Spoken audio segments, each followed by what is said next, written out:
2 साल के बच्चे में और 20 साल के बच्चे में जो मेजर डिफरेंस है वो ये है कि 1 दिन से लेके 2 साल के बच्चे में जो सेंस ऑफ ईगो है वो डेवलप नहीं होता।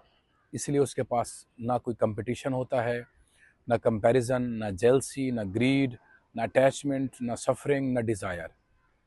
जबकि जो 20 साल का बच्चा है उसकी जो सेंस ऑफ सेल्फ है, जो पर्सनल सेल्फ है, मीन्स ईगो या आई या पर्सनल आइडेंटिटी, वो डेवलप हो चुकी होती है।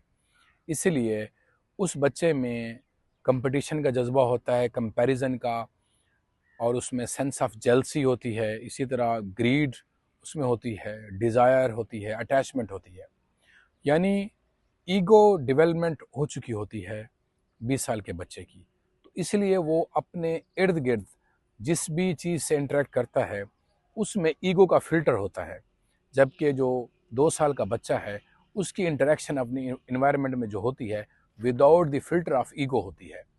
जब आप without the filter of ego interact करेंगे अपनी इन्वायरमेंट में तो वो इंटरेक्शन प्योर अवेयरनेस का होगा। तो बच्चा 2 साल तक प्योर अवेयरनेस में जीता है।